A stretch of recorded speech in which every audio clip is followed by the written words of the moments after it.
Okay, welcome everyone to our newly diagnosed with Parkinson's mental health webinar. I am Brooke, your newly diagnosed delivery officer here at Parkinson's UK, and I will be your host/chair for the evening. We've got a great panel here to talk about mental health from all different aspects. So I'll start off by just doing a round of introductions. So first on my screen is Anna.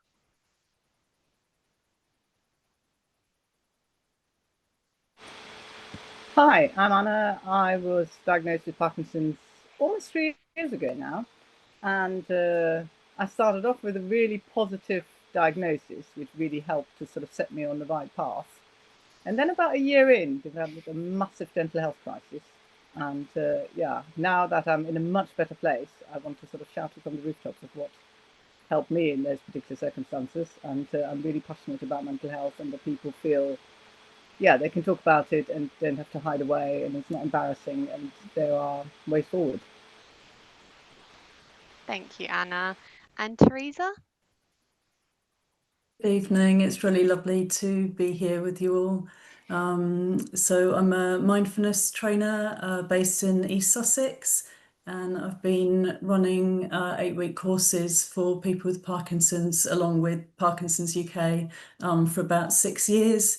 And that was after someone came to me. I'd never taught anyone with Parkinson's, but they approached me, and we just thought we'll go on this journey together, and the impact was just so fantastic and so helpful for them, and so in lots of different ways that I've been it's been a real kind of heartfelt passion really of mine to teach ever since then, with support of Parkinson's UK. So I'll be sharing some feedback from people from courses this evening. Thank you, Teresa. And Amanda? Hello, good evening everyone. My name is Amanda Mobley. I'm a neuropsychologist and I work in our neuropsychology service in Leicestershire.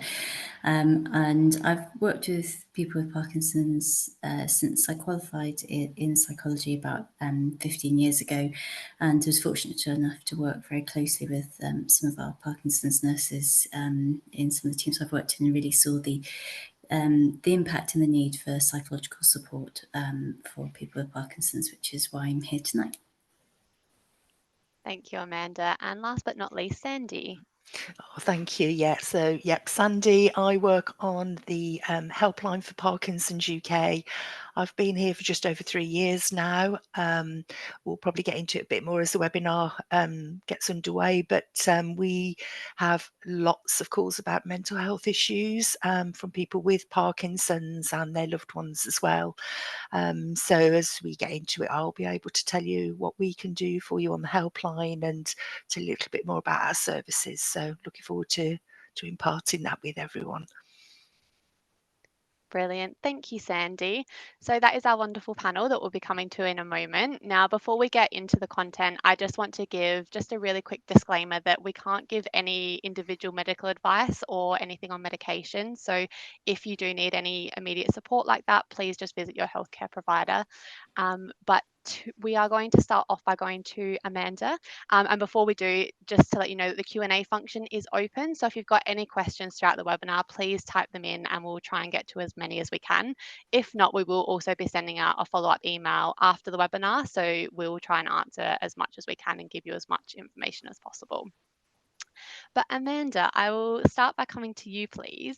And if you could just tell us a little bit more about mental health as symptoms of Parkinson's and how that works and how that affects different people.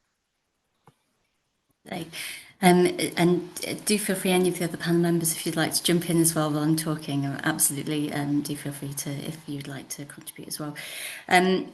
So Parkinson's can affect people's mental health in various different ways, and it is very common for people to experience high levels of anxiety, and also we find that people can often experience depression. So about half of people who've been diagnosed with Parkinson's will experience anxiety or depression.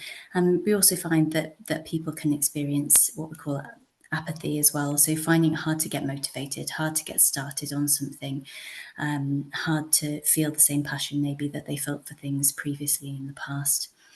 And that can affect when we talk about anxiety, that can affect people in different ways. So that can impact the way that people think and impact the way that they respond to things. So people might have thoughts about themselves and have negative thoughts about themselves, or worries about how they'll be seen by other people, or worries about the future and how the condition will impact them, both from a physical health point of view, but potentially impact things like work or relationships as well. Those worries are natural to be thinking about, how is this going to impact in the future? And that can also then impact how people feel within their body. So that can impact how people can feel that fight-flight response. They can get quite a lot of adrenaline sometimes, and experience quite a lot of those anxiety symptoms, as well as that can impact things like sleep, can impact things like the way that people interact with the world, the way they're able to do the things that they want to do, the things that they care about. And sometimes people can feel they withdraw a little bit from the things that are really important to them because they're worried about how it's going to impact them, or how it's going to be different from how it was previously. So it can affect in all those sorts of ways, and it's different for each individual person based on what's going on in their life around them, what their experiences were before the diagnosis of Parkinson's, as well as the experiences of the diagnosis and how easy that process has been or not. That can be a very variable experience. And it can be impacted by the Parkinson's itself as well, the way that impacts the brain chemicals and the way the neurotransmitters work within the brain.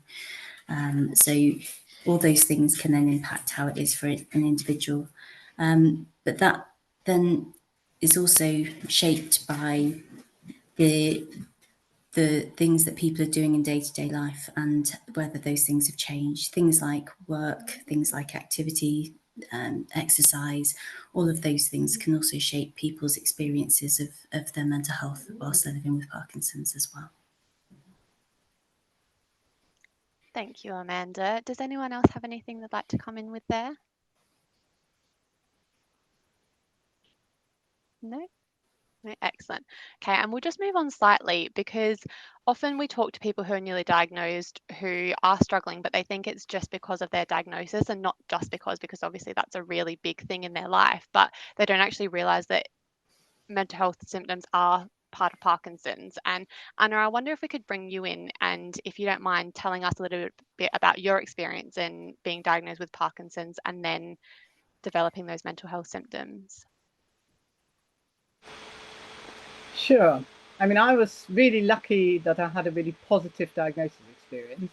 I was lucky to have a consultant who kind of sent me on my way feeling that I've got some options, like, that sport could make a massive difference, that medication is well tolerated by a lot of people. So I'd really sort of started off my journey, what I consider really well, and I think it makes a huge difference to people. And I know there's not always that sort of positive story to tell.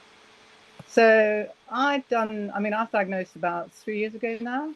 And the first year, of course, it's a shock, but it was sort of, I feel looking back, it was relatively easy. I sort of felt I could talk to people about it. I was not particularly fearful. I was feeling relatively optimistic about being able to do things, and I was sort of inquisitive. And yeah, I felt like normal life kind of went its way for quite a long time. And then about a year in, I quite suddenly developed quite a lot of anxiety and felt really down and felt unmotivated. And it was really scary because it came on quite quickly, and people would sort of say to me, "Oh yeah, it is quite difficult to get used to your diagnosis, isn't it?" And I sort of thought, no, I'm okay with my diagnosis. Something has happened in my brain. Someone has tweaked something that it's not working anymore. The bit that gives me joy, the bit that makes me want to do things, has suddenly been really turned down loads of notches. And that was quite scary. And I sort of rang the alarm bells with the Parkinson's nurse, and she tweaked a little bit of medication. I'd already been on an antidepressant by then, and she tweaked that a tiny bit. That didn't make much of a difference. And then I was kind of quite alone for quite a long time, because there wasn't a consultant appointment coming up. There was just no appointments to be had. So I was waiting for an appointment that then got cancelled. So you sort of live in hope for a bit, and then something changes again. So over time, I really was quite conscious how bad I was. I mean, people who see me now, when I'm very much a Parkinson's activist and socializing and doing all sorts of stuff again, in that year, I found it really difficult to go shopping, to make decisions. Like the decision that I'd have to make to feed our family in the evening was like really difficult. And looking back on it, I think, how was that difficult? But I remember very clearly how hard that was. I didn't want to socialize. I didn't want to do things. I don't know. I remember neighbors coming towards me on the road, and I would cross the road so I wouldn't have to talk to them, so they wouldn't say the dreaded question of how are you, because I felt I couldn't answer that properly. And I kind of say that not to scare anybody, but really to be on the lookout, either for yourself or for someone that you're caring for with Parkinson's. If they dramatically change, I wasn't an anxious person before. I wasn't a depressed person before. And, to look out for something might have really changed in their way of living, and they really need some help then. And yeah, for me, it took quite a long time, partly because there wasn't a consultant appointment. In the end, cut a long story short, I booked a private neurology appointment because I just wasn't forthcoming. And I was very conscious that that's not something that everyone can do. There's lots of people who are not in a position to suddenly say, okay, I'll go private then. And after, again, some tweaking, he referred me to a neuropsychiatrist who obviously knew the Parkinson's side really well and knew the mental health side really well. And he literally changed one antidepressant, and with 6 to 8 weeks, I was well on my way to recovery. I remember so clearly being able to face the idea of hosting Christmas again, which would have been an absolute nightmare. There's no way I would have done that during that year. I mean, I couldn't even do shopping for our family at some point. And to have been changed so dramatically and see that that is possible again was so joyful. And it was such once you've had a crisis like that, you just also, I think, approach life again very differently. Partly I want to shout it off the rooftops now that change is possible. And I'm not saying everyone who, feels down or feels anxious needs immediate medication, but do consider it. It's not for mad people. It's not something that, in my case, I have no side effects of it. My medical team are very happy for me to carry on taking it as long as I want to. And to me, it's been, when I say it's life-changing, that is really absolutely true, because the life I led during that year, I wouldn't wish on to anybody. And it was sort of, I was doing things like, I'd drag myself out for a walk, or I'd do, come along to someone if they really convinced me that they wanted to go for a walk with me. But it was very joyless, and it was just, I sort of feel I couldn't have lifted myself out of that situation.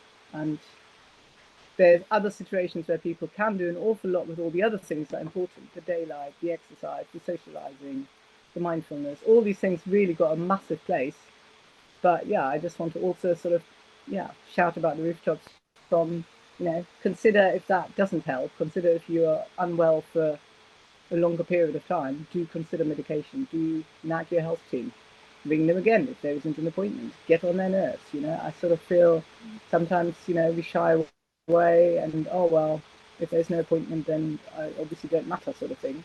And we do matter an awful lot, and sometimes it's the people who shout a lot and who get an appointment after a while. So yeah, in the end, to me, it's sort of a positive story that ended well. And I so love life again, and I'm just so appreciative of being well and being myself. And it was really sweet. I can't remember, one of my friends said, we haven't just got Anna back, we've got Anna Plus.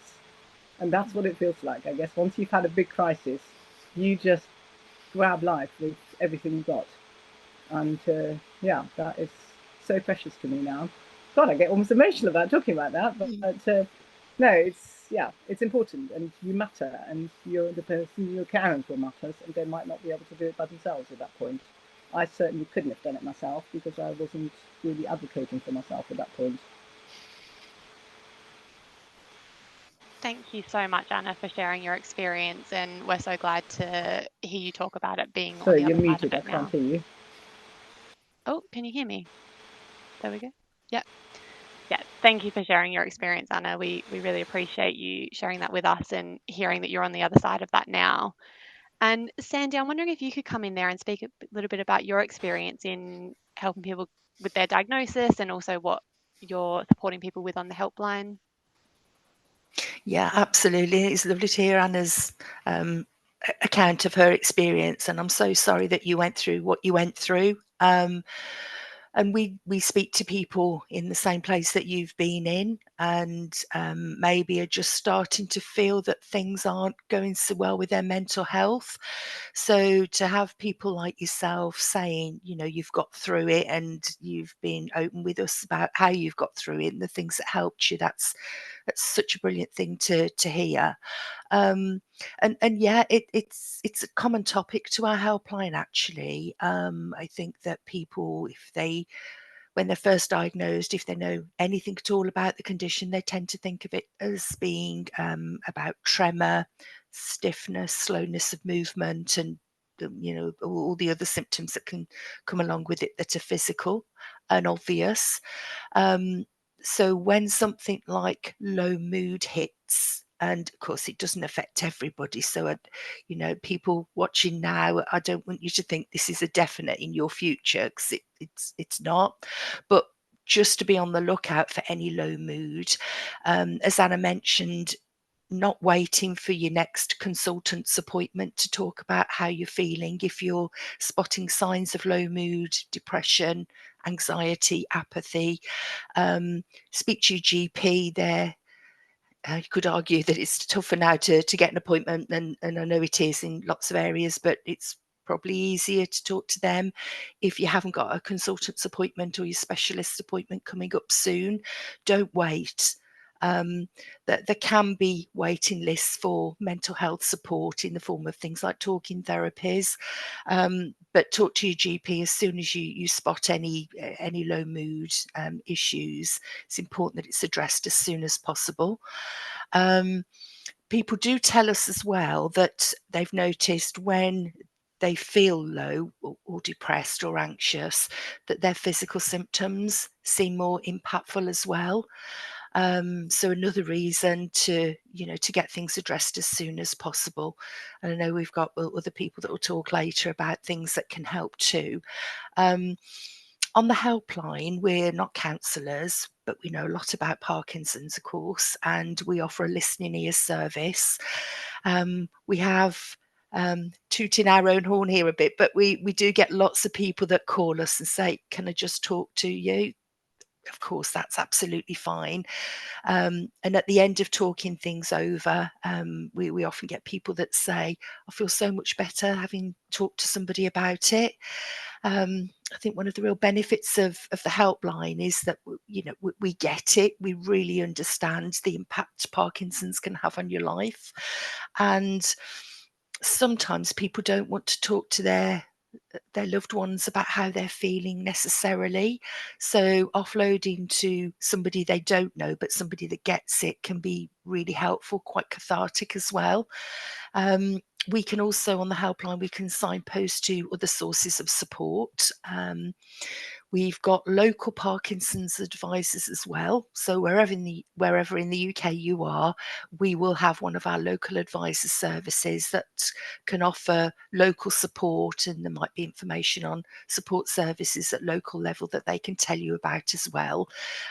You'd access that service by calling the helpline. So you know, that's on offer as well. We also signpost people to things that we have on offer as a charity. So we've got an online forum. You can read anything that's on the forum. You don't have to sign up to read the questions and the answers that are up there. But if you want to contribute or ask a question of your own, you will need to create an account, which I'm sure it is very simple two-step process, I think. But getting peer support on that online forum can be really helpful. And that's there not just for people with Parkinson's, but of course their family members, carers, friends as well. And we've also got support groups as well across the country. Hopefully there'd be one local to where you are.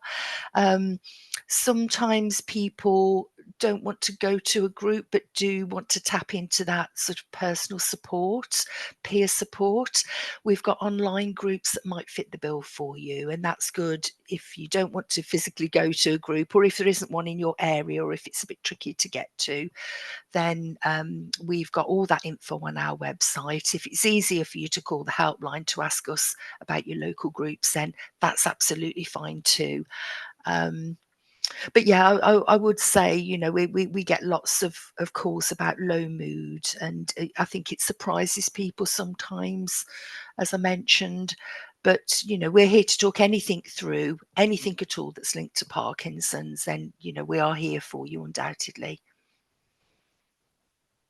Thank you, Sandy. That's really good to know about the helpline, and it is such a great service to have there. So we do encourage anyone to get in touch with the helpline, because they are, as Sandy said, they are there for anything that you need support with. And even if that's just a listening ear, they are definitely there to help signpost you, or to just listen as well. I think this might be a really good time to start talking about what treatments are available for low mood and mental health, because there are lots of different ways that people can manage this. And Teresa, it might be good to come to you first, and then we'll move on to Amanda, just to get the different perspectives of what people can turn to. So Teresa, can we come to you, please? Well, thank you, Brooke. It's really interesting to hear everyone. And Anna, I think when you were speaking, I just had this sense, I could feel this overwhelm.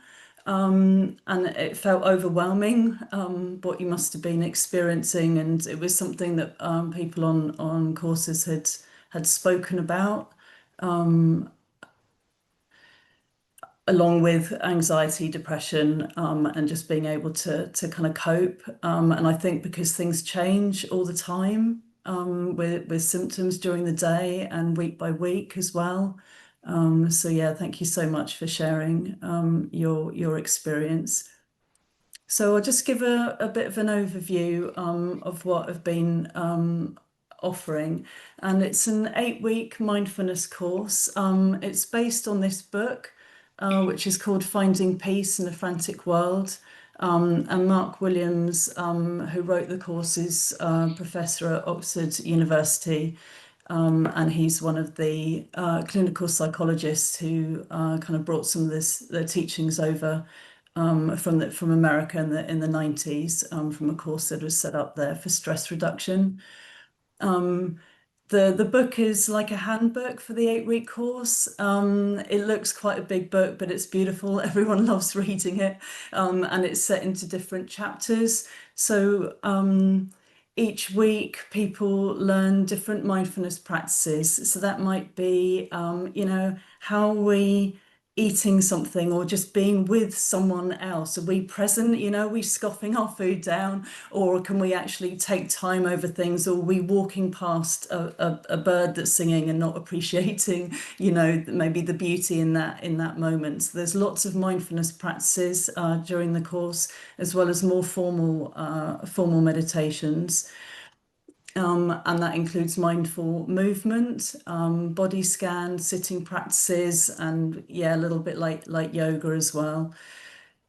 And really the idea of these practices are, and the reason it's over 8 weeks, is for people to learn the practices and use what's helpful for them in their everyday life. Everyone's lives are going to be really different. So you get a chance to pick and choose what's helpful for you.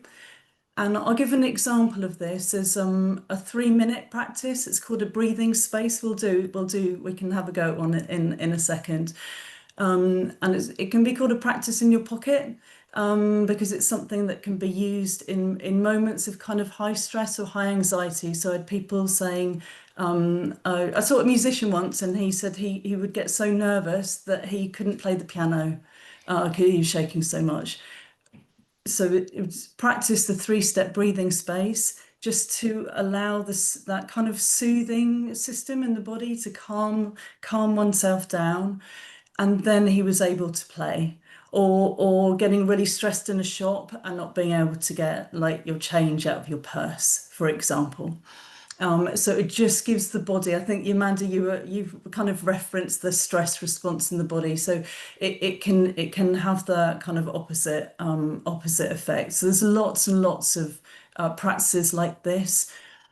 And I think what's been really interesting over the time that I've been teaching is to see how the practices can affect the physical symptoms like this, like being able to do something that you weren't then able to do, someone who froze when they're walking. And there's a practice you actually bring your attention to the difficult, which is the leg not moving, and then being able to take another step. So there's an effect on the kind of physical symptoms, and then also I'm going to use the word happiness and joy actually in there to bring in like what's happening in this moment that is pleasurable. What can I really feel that is pleasurable? The sun on my face, for example, you know.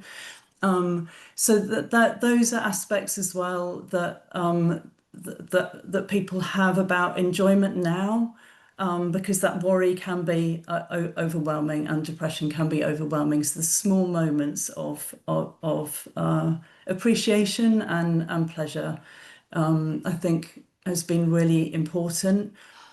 Aspects of kindness too. I'm going to read out a quote for you that someone said. Yeah, I have learned to be kind to myself and not give myself a hard time. I think there was a lot about getting really cross with oneself and one's body and feeling like maybe, you know, it's letting you down continuously. And this was linked with acceptance, which is something that we've kind of measured as much as you can, evaluated the courses. So actually acceptance of diagnosis. There was an average increase of about 22% of people feeling that they were more accepting of their diagnosis, which seemed huge. And I think acceptance, on the last course, I just ditched what I was supposed to be teaching. We talked about acceptance for the whole session. There's been talk on anxiety as well. That word's come up a lot in this session. One of the courses I did, 8-week course, when we measured that, sorry, I'm just looking at my notes that I've got here because I don't remember all the stats in my head. But there was a decrease over the 8 weeks, on average of 53%. People felt 53% less anxious than they had at the start of the course. And that might not just be about your Parkinson, that might be with work and family and, you know, whatever else is going on, but a real significant decrease in anxiety. And again, it's better if people with lived experience of Parkinson's speak, so I'm going to read their words for you. I learned to use the breathing exercises when I felt anxious, particularly at night, which has helped me sleep. And actually, improved sleep seems to have between 50 and 100% on the last course that I taught, which was phenomenal. I acquired the ability to deal with stressful times and recognize the initial key triggers that incite anxiety and deal with them before the compound into spiraling negative thoughts, and learn that it's okay just to be. So that's that catching it, as you were saying, catching something early.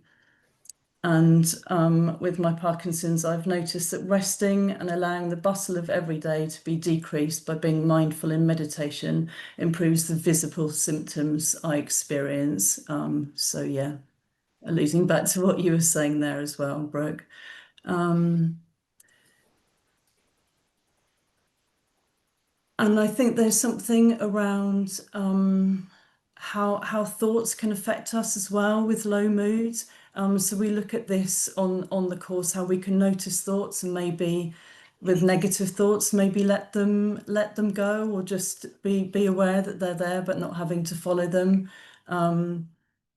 So again, yeah, someone said, I understand more about getting hooked into ruminating. I found I have difficulty catching hold of my thoughts, and that's helpful to try and articulate what they are.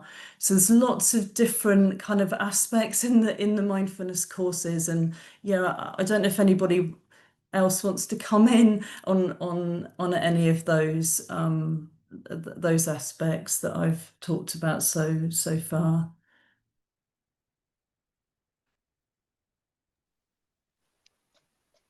Would anyone else like to come in there? Yeah, Amanda?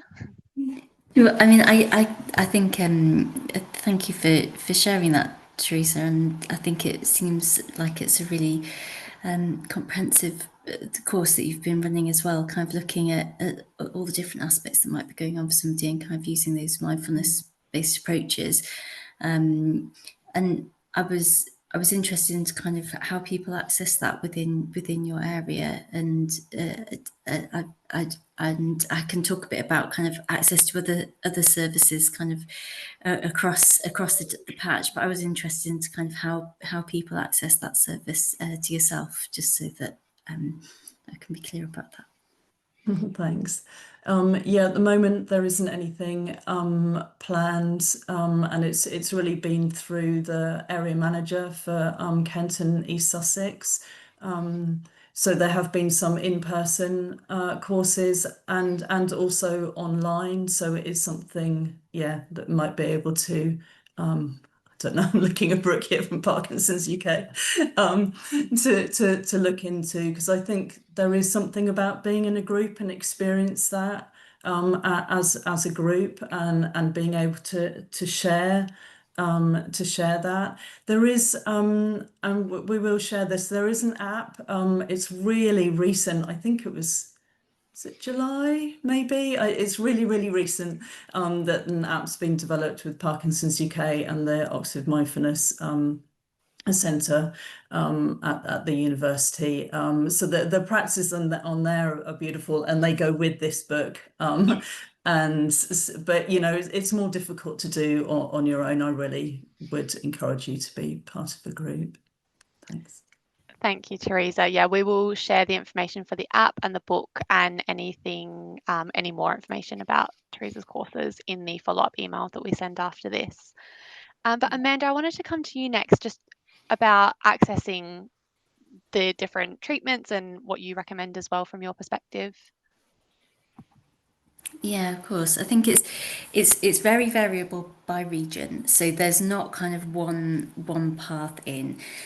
So I suppose it's thinking about the sort of approach that would be helpful. So if it's useful to be thinking about medication, if that's something that feels like a useful approach, as you were mentioning, Anna, that really has helped you, that's been something that's been useful, then I think there are medication options available.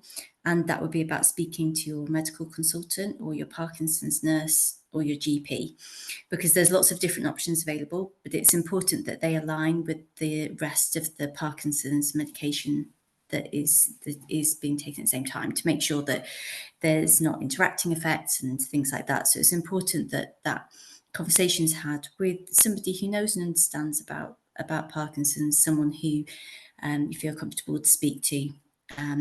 Sometimes people feel like they don't want more medication, and more medication feels like that it's another thing to think about, another thing to remember to take, and they want to access a talking therapy. And there are different routes to access talking therapies. So within the NHS, each area will have an NHS talking therapy service, which is accessed via self-referral or via your GP or a healthcare professional.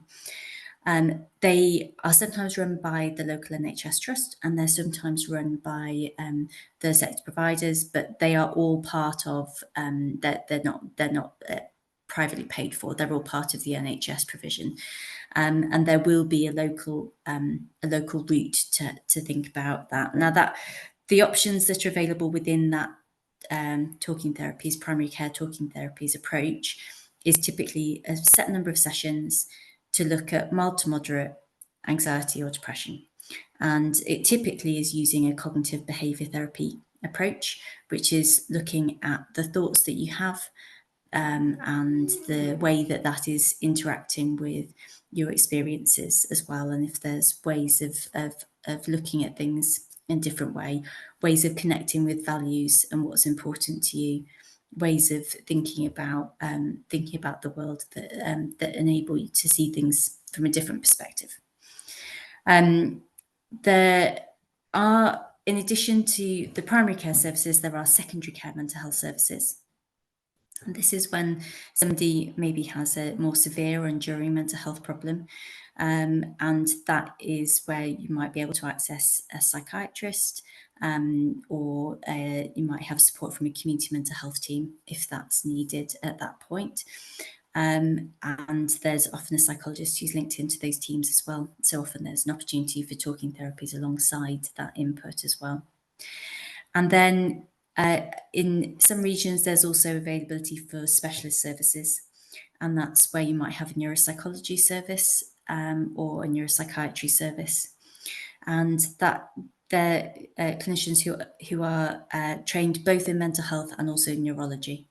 So they would have that experience of understanding the mental health impact, but also the additional training around understanding Parkinson's and understanding the way that that impacts people as well.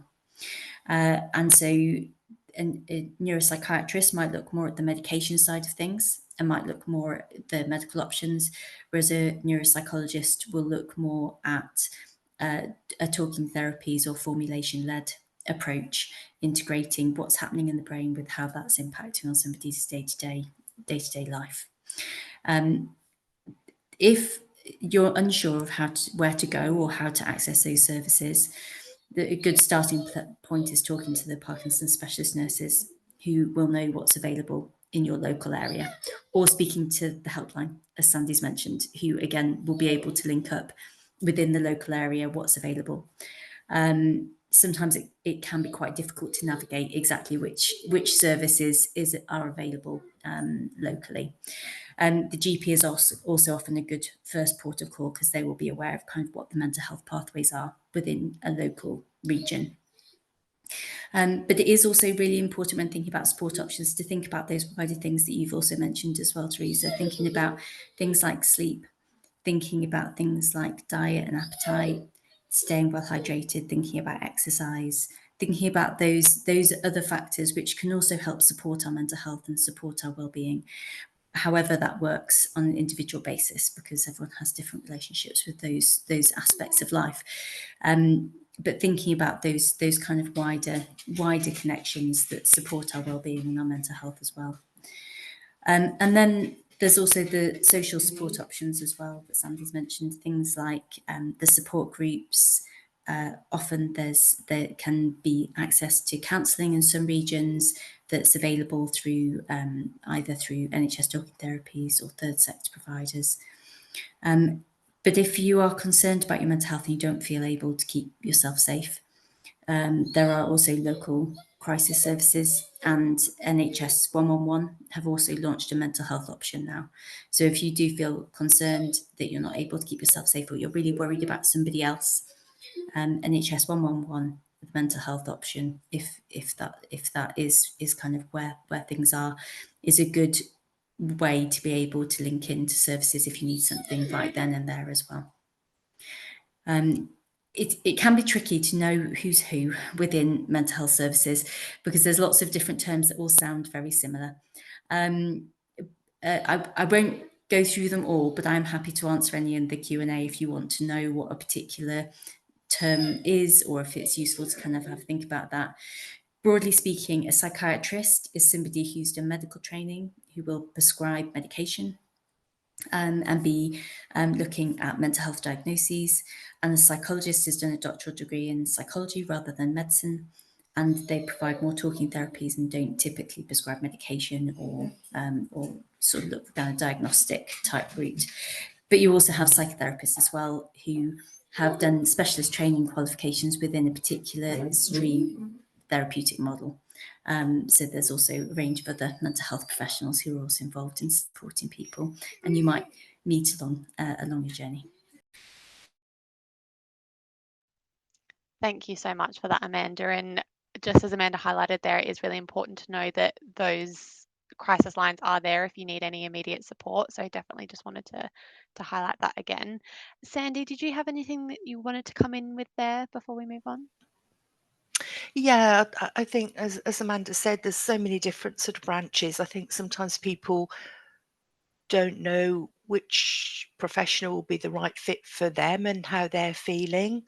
So as has been mentioned before, talking to your Parkinson's nurse, talking to your Parkinson's specialist about things, they'll know the pathways well in their area, as Amanda said. They're really well placed to tell you or to advise really which is the professional that you'd need to speak to, depending on what's going on with your life at that point. So it's really important. Can't stress enough how important it is for people to talk as soon as they start to feel like their mental health is not as it should be. So yeah. Definitely. Thank you so much for that, Sandy. Now, I want to just come to a question that we have had I wonder submitted. whether And oh, sorry, Anna. Yes.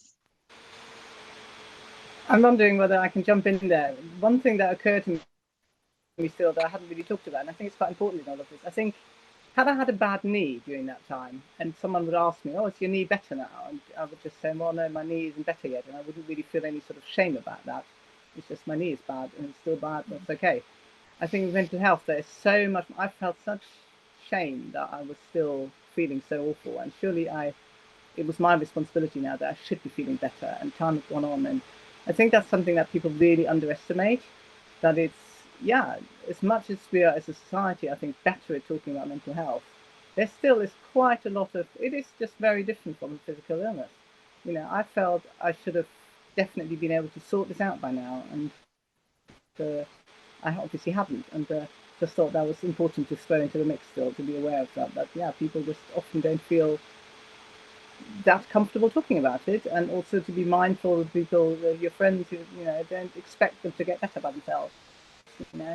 Assume that maybe they do need checking in, and if they've gone quiet, check in with them again, because might take quite a bit of courage to go on that walk with a friend when you're feeling so unwell. So I suppose. Definitely. That's really important to highlight. Thank you so much for sharing your experience there, Anna. And that kind of leads into one of the questions that was submitted at the time of booking, which was how to cope with feeling depressed when you can't do most of the things that you used to enjoy. So, Anna, I wonder if we could come to you for that one to start with, please.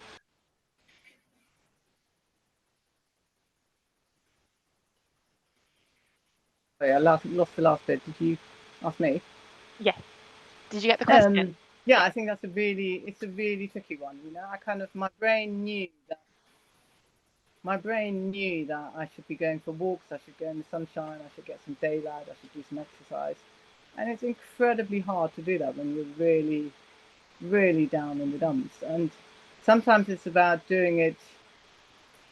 Even I'd sort of go on a walk with my husband, and then sort of come back and say, "You see, I'm still depressed." And it's like, well, yeah, of course. If just one walk would sort it out, it'd be amazing. But do the little things, do little goals. My goal was to every day leave the house for 20 minutes and just walk outside and get some daylight. And it was almost like a sort of medical prescription to me. I wasn't expecting it to make me feel better necessarily straight away, but I kind of needed to have something that I needed to feel that is important that I do. And yeah, and I think Parkinson's can sometimes really limit people, that they feel they can't do the things they used to enjoy. God, be creative. Try and do things, different things, new things. Talk to other people with Parkinson's. There's so many things that you can do, but of course the depressed brain doesn't see that. So I think it's a real sort of catch-22, and the downward spiral is so easy. But it's also the spiral upwards. You can do that. You can go for that extra walk. You can do, okay, today I'm feeling not quite courageous enough to go for a walk with a friend, but tomorrow I feel a little bit better. Okay, I will go take all my courage together and walk with a friend. And sort of realizing, and I think what you were talking about earlier, the kindness. Be kind to yourself. Accept that things are really hard at the moment, and maybe you need to do things despite them being hard. But there is a way forward, and there is a way out of this. And don't shy away. Don't become a silent person who doesn't speak to anybody, and no one knows how bad they're feeling, because that's such a lonely place to be. Definitely. Thank you for that, Anna. And you're so right. We all need to show ourselves a little bit more kindness in in what we're going through. And does anyone else have anything to come in with there? Yeah, some people have, when I've been working on the helpline, some people that have been feeling depressed, very low, very flat. And as Anna said, we all know the mantra, drink lots of water, go out and get some sunshine, go and exercise. And when you're in the midst of a depressive episode, that's the last thing that you want to do. But some people have told us that routine can be really helpful. I think when you're in the grip of depression, or you're feeling really anxious, to think about, what I've got to go to the shops, I've got to get the food in for dinner, I've got to, people just don't have the headspace for that sometimes. But if you can get yourself a routine, so you know that at 10 o'clock you'll be doing this, and you'll be doing the same at 10 o'clock tomorrow. Sounds a bit boring, but it just takes the pressure off that you've got to think and make decisions. It just builds a bit of structure to your day and to your week as well. Some people have said that routine is really helpful when they're feeling particularly depressed or low. So if that helps anybody that's watching today, just wanted to share that, really. Thank you, Sandy. Yeah, that's definitely helpful. Anna? Yeah, I completely echo that. And it's also, you sort of need to have little things that you feel good about yourself. The fact that I made it to the shop in that time, or that I did go out for a little walk, it's so easy to just, not feel the pat on the back. That was quite a hard thing to do, but you did it. And that's really quite important. Absolutely. Those little wins are so important. And another question that we had come through is, how do you help the people around you understand the mental health struggles that you're going through when they can't be seen like some of the other symptoms of Parkinson's can? Anna, could we come to you first for that one, please? Sorry again, and then we'll go around.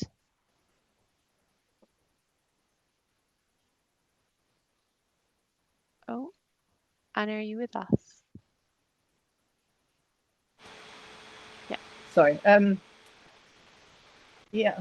Say the question again. Sorry, I lost part of what you were saying when the acoustics went. No, that's okay. So how do you help the people around you understand when you're going through those mental health struggles and they can't be seen like some of the physical symptoms of Parkinson's can? It's a real challenge. I mean, because I think it's very difficult for someone else to understand how you can feel so low about everything, how can you be so unmotivated, how something can be so tricky. And I think to some extent openness is the key there. If you find someone, hopefully there's someone in your family or in your neighborhood or in your social network that you trust enough to be open with and say, look, I'm having a really bad day and I'm having a really hard time, this is what it feels like. I don't know, I'm not sure I've got 100% answer to that one, but I think to some extent, find some people that you feel you can trust, that you can be honest with. Also takes such a weight off you, when you're trying to wear the happy mask all day, because you're trying to parade to everybody that everything is fine. That takes so much energy, and it is actually quite a relief when occasionally there's people you can just be honest with and say, you know what, this is really quite difficult. And try and maybe describe a little bit what it feels like. If I describe to someone how difficult it is for me to go to shops because I couldn't make decisions and then I was feeling dreadful, they sort of got an insight of, okay, so when you say you're being depressed, I can now imagine what that looks like, or what anxiety looks like. And it will look different for different people. So I think it's quite important to tell your own story there. And you don't always feel comfortable doing that with everybody, but hopefully there's some people around where you can. And I think that takes quite a weight off someone's shoulder sometimes to just be open about it. But I also know how hard that is at times. Absolutely. Thank you, Anna. And Amanda, could we come to you for that question as well, please? Yeah, I think that was really beautifully described, Anna, in terms of actually trying to explain your feelings to somebody else is really hard. It's really hard to explain what that internal experience is like to somebody else. But sometimes thinking about things like the thoughts that go through your head, trying to explain to somebody what sort of things you're thinking, trying to explain what it feels like in your body, trying to explain where you can feel that feeling. Do you feel it in your stomach? Do you feel it in your chest? Do you feel it, do you feel it in your head? Trying to explain to somebody with, as descriptive as you can be, and how that, how that makes you respond differently or do things differently as well. I think kind of trying to have those descriptive words and making space to talk about that as well. Sometimes it's easy to shy away from some of those conversations because they're quite hard, and they can be it can make people feel quite vulnerable to talk about how they feel in that detail. But actually making space to talk about that with people that you care about, so that they can understand the experiences that you're going through, is really important. And sometimes, writing it down, or thinking about what you want to say beforehand, or talking about it with a Parkinson's nurse, or or talking about it with somebody in advance, so you can think about how it is you want to explain it and what it does feel like. Sometimes that preparation can be helpful as well, if it feels like it's going to be a tricky conversation for somebody else to hear as well. But making the time for it feels really important. So yeah, I think that it's important to get that right. Can I just jump in there, Brooke, just to maybe highlight the fact that we've got a fabulous range of leaflets, and we have got leaflets on anxiety, depression, and sometimes people find them a good starting point to have a conversation with the people around them. Sometimes they'll ask for 2 copies of a particular leaflet, so one for themselves and one to leave on the coffee table that family members can pick up, because I think that just gets across that it isn't just about the physical aspects of things with Parkinson's, that there's a lot more to it, a lot of these hidden effects. And it's such a shame. I always think it's such a pity when, just as Anna was explaining, I think if you've got a broken leg and your leg's in a cast, somebody wouldn't say to you, well, can you just go to the shops, bring 2 bags of shopping back and expect you to do it. It would be a non-conversation, really, wouldn't it? They just wouldn't ask you to do it. But when you're struggling mentally, it's like, oh, can't you just pull yourself together? Or, all those flippant phrases that we hear. So it's such a pity that physical and mental health are separate in that respect, and there is more stigma around the mental health aspect. But as I say, our leaflets, if you have a look at our website, at the very top, you'll see the word shop, and you click on that, and I think it says something like all information resources, and all of our leaflets are listed in alphabetical order, and they're all free to order. So, do have a look, and they can be a good conversation starter sometimes. Yeah, the leaflets are brilliant, and I will link those in the post webinar email as well, so you can get the link to order those directly. Great. And Teresa, can we come to you, please? Do you have anything that you'd like to add on? Yeah, there were a couple of things. We have had people's partners coming sometimes for drop-ins. I've also taught one-to-one sessions, and someone's partner has come, and sometimes it's easier to open up with other people, strangely, rather than kind of feeling that intensity. And I think there's something about that being normalized as well, in a group or with more than 2 people. So that's something. And actually, Amanda, it was interesting saying about writing down thoughts, or where you're feeling that emotion, because that's something that we do on the courses as well. So looking at all of those aspects, and then either writing them down, or if writing's too tricky, just maybe you put it into your phone, kind of voice note or something like that, and then being able to share that with those closest to you as well, because with these, you're really looking at how you're feeling in that moment, what it's bringing up.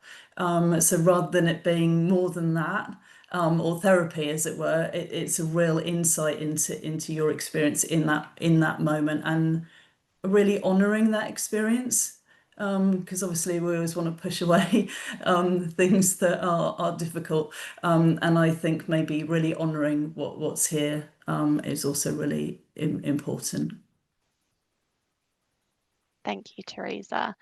And Teresa, I think we've got about 5 minutes left, so we might just come to you for a really nice way to finish. I believe you've got a couple of techniques that you'd like to leave us with. Yeah, lovely, thanks. Yeah, I thought we'll on the courses we do a little bit of movement, and then we can do about a minute of that. It will just be kind of just stretches because we've been sitting for a while. A teacher that I know in Holland said last week that they always say that sitting is the new smoking, so it's good to move a little bit. So we'll do a little bit of movement, and then I'll just offer a little breathing space and maybe a poem if we've got time, because we like our poems on the courses. So yeah, just maybe shifting in your chair. Do feel free to stand up as well if you'd like to, or at home if you want to. And this isn't about getting bendier or fitter or anything. It's simply noticing what sensations are here for you. So I'm going to offer just a little kind of neck stretch. So you might just want to tilt the head to one side and then the other. Just make the movement your own and really feeling that stretch. And just to say that on the mindfulness courses, everything is offered invitationally. So if something doesn't feel okay for you to do, then it's really fine not to do it. And then maybe just looking from side to side, a slightly different stretch in the neck. And you might notice what's around you in the room as well.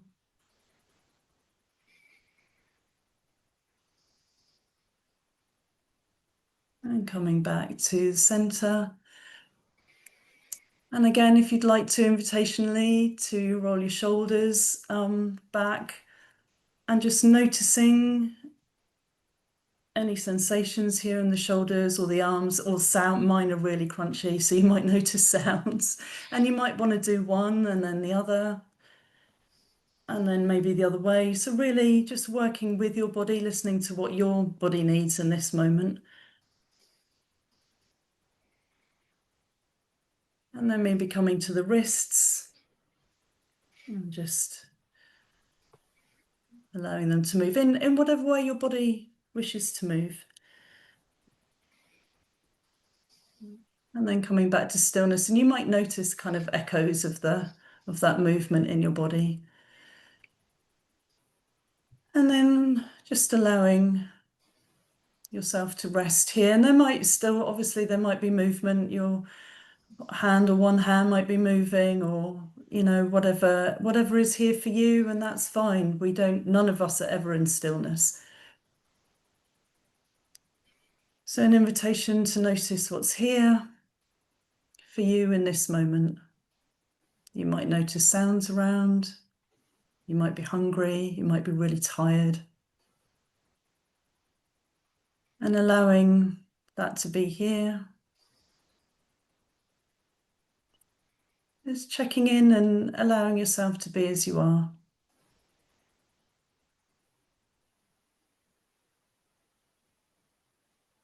And then as you sit here, you might notice that the body is moving with the breath. You might notice it at the chest or at the belly.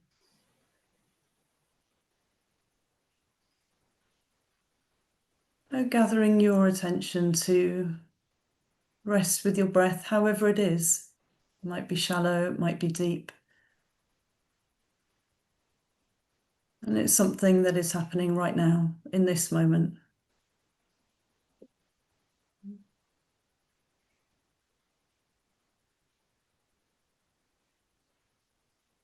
And this is a kind of anchor into the present moment.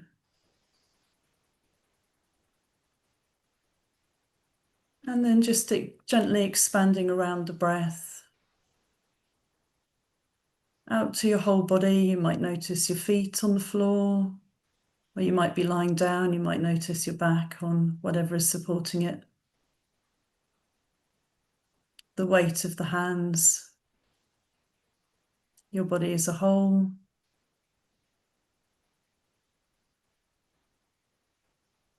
And if the eyes have been closed, you might want to open them or raise the gaze and just take in everyone who's here, everyone in your own space, yourself.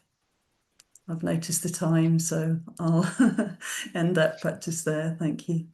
Thank you so much, Teresa. That was a lovely way to finish. And yes, we have gone 1 minute over, so apologies everyone. But thank you so much for attending our webinar, and thank you to our amazing panelists and my colleague Navina, who has been helping behind the scenes as well. We will send out, as I mentioned, a post-webinar email by the end of the week with the recording plus any follow-up information that we've spoken about, and there'll be links to everything that we've referred to. And as we mentioned, if you need any individual support, please don't hesitate to get in touch with our helpline. If you're needing any mental health support, there are also the crisis lines that Amanda mentioned as well. So please take care, and thank you very much. Have a good evening, everyone.